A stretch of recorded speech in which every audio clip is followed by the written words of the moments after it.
Envy is an emotion which occurs when a person lacks another's superior quality, achievement, or possession and either desires it or wishes that the other lacked it. Bertrand Russell said that envy was one of the most potent causes of unhappiness. Not only is the envious person rendered unhappy by his or her envy, but that person also wishes to inflict misfortune on others. Although envy is generally seen as something negative, Russell also believed that envy was a driving force behind the movement towards democracy and must be endured to achieve a more just social system. However, psychologists have recently suggested that there may be two types of envy: malicious envy and benign envy. Malicious envy being proposed as a sick force that ruins a person and his/her mind and causes the envious person to blindly want the hero to suffer. On the other hand, benign envy being proposed as a type of positive motivational force that causes the person to aspire to be as good as the hero, but only if benign envy is used in a right way.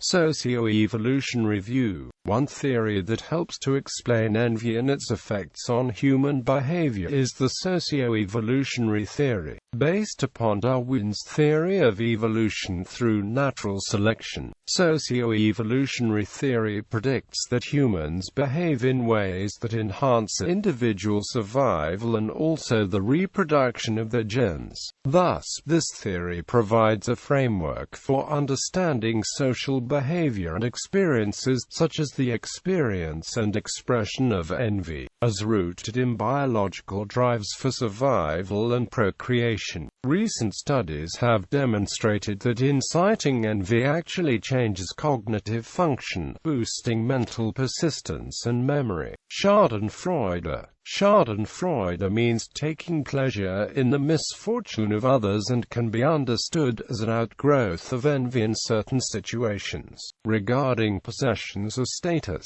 often envy involves a motive to outdo or undo the rival's advantages. In part, this type of envy may be based on materialistic possessions rather than psychological states.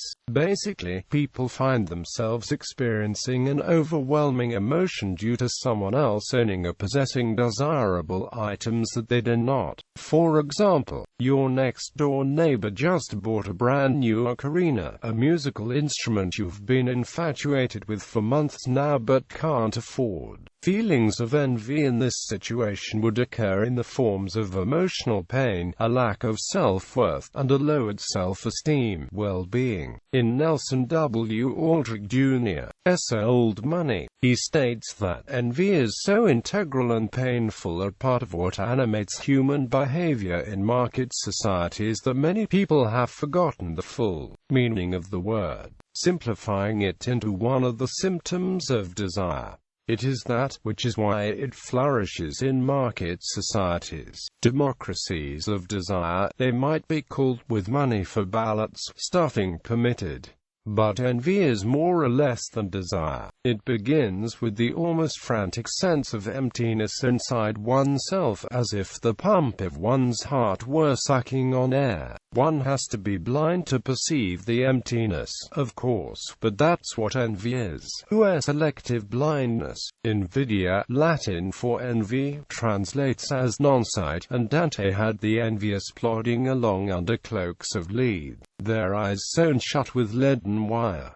What they are blind to is what they have, God-given and humanly nurtured, in themselves. Overcoming envy may negatively affect the closeness and satisfaction of relationships. Overcoming envy might be similar to dealing with other negative emotions. Individuals experiencing anger often seek professional treatment to help understand why they feel the way they do and how to cope. Subjects experiencing envy often have a skewed perception on how to achieve true happiness. By helping people to change these perceptions, they will be more able to understand the real meaning of fortune and satisfaction with what they do have. According to Lazarus, coping is an integral feature of the emotion process. There are very few theories that emphasize the coping process for emotions as compared to the information available concerning the emotion itself. There are numerous styles of coping, of which there has been a significant amount of research done. For example, avoidant versus approach. Coping with envy can be similar to coping with anger. The issue must be addressed cognitively in order to work through the emotion. According to the research done by Salovey and Rodin, more effective strategies for reducing initial envy appear to be stimulus-focused rather than self-focused. Salovey and Rodin also suggest self-bolstering may be an effective strategy for moderating these self-deprecating thoughts and muting negative, affective reactions. Further research needs to be done in order to better understand envy, as well as to help people cope with this emotion. Narcissists. Individuals with narcissistic personality disorder are often envious of others, believe others are envious of them. A narcissist may secure a sense of superiority in the face of another person's ability by using contempt to minimize the other person. In philosophy, Aristotle defined envy as the pain caused by the good fortune of others, while Kant defined it as a reluctance to see our own well-being overshadowed by another's, because the standard we use to see how well off we are is not the intrinsic worth of our own well-being but how it compares with that of others. Religious views. In Hinduism, one who does not envy but is a compassionate friend to all. Such a devotee is very dear to me. Lord Krishna in the Bhagavad Gita, chapter 12, verse 15. In Hinduism, envy is considered a disastrous emotion. Hinduism maintains that anything which causes the mind to lose balance with itself leads to misery. This concept is put forth in the epic Mahabharata, wherein Duryodhana launches the Kurukshetra war out of envy of the perceived prosperity of his cousins. He is known to have remarked, "Father, the prosperity of the Pandavas is burning me deeply. I cannot eat, sleep, or live in the knowledge that they are better off than me." Thus, Hinduism teaches that envy can be overcome simply by recognizing that the man or woman who is the object of one's envy is merely enjoying the fruits of the past karmic actions, and that one should not allow such devious emotions to take control of the mind, lest they suffer the same fate as the antagonists of the Mahabharata. In Christianity, envy is one of the 7 deadly sins of the Catholic Church. In the book of Genesis, envy is said to be the motivation behind Cain murdering his brother Abel, as Cain envied Abel because God favored Abel's sacrifice over Cain's. A ruining flesh sin. Envy is a sin of flesh. Envy is among the things that comes from the heart, defiling a person.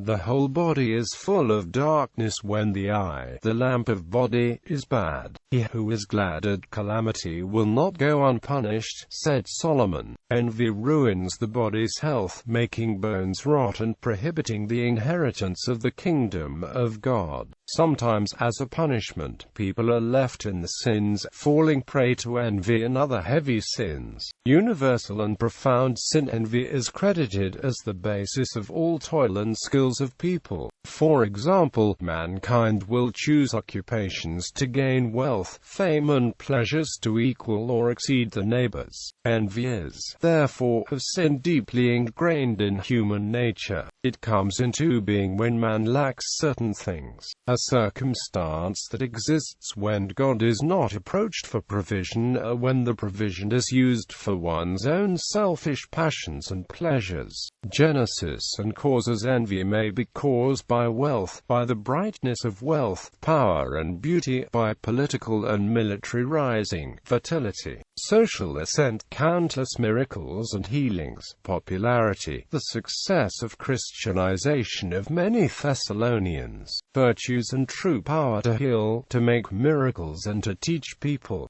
God will reward each according to his deeds. Christians must not fall into the trap of envying of the wicked, of the men of violence, of those who seem to have a happy, prosperous, untroubled life, but always be aware that God will reward each according to his deeds. The true Christian will be sure, as the psalmist, the moment he enters the temple of God, that those bloated, with pride as necklace, and violence as garment, which are stumbling block to the faith of ordinary people, will fade like greens, will be cut down quickly like the grass, being thrown away and ruined the right time. Happy for anyone saved. Also, the Christians must not look with the evil eye at the last converts, to avoid therefore becoming the last ones, missing the kingdom of God.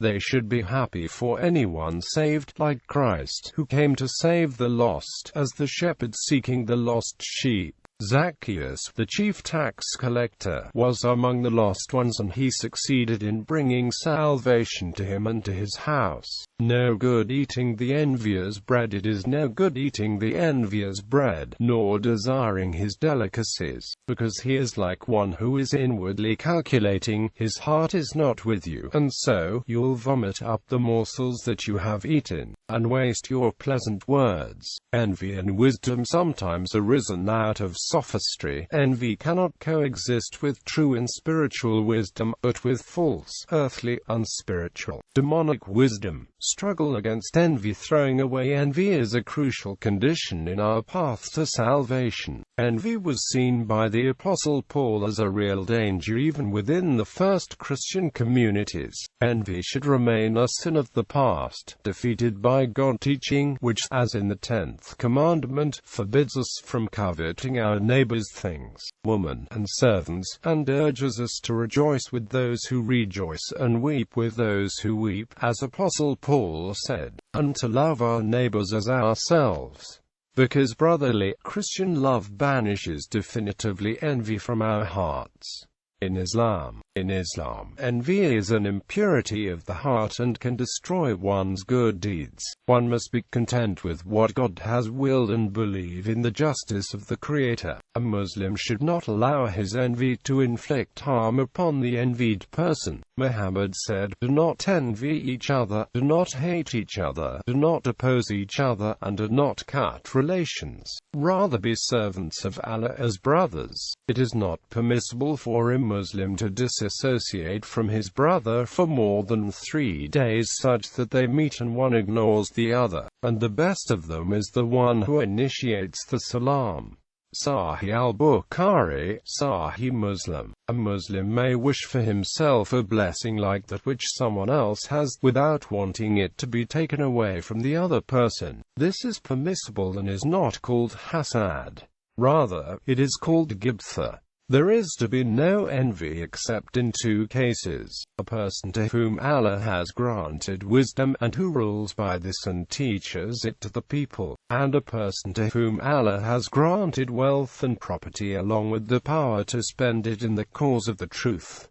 Quote, In Buddhism, the term irshya is commonly translated as either envy or jealousy. Irshya is defined as a state of mind in which one is highly agitated to obtain wealth and honor for oneself, but unable to bear the excellence of others. The term mudita is defined as taking joy in the good fortune of others. This virtue is considered the antidote to envy and the opposite of schadenfreude. Bibliography.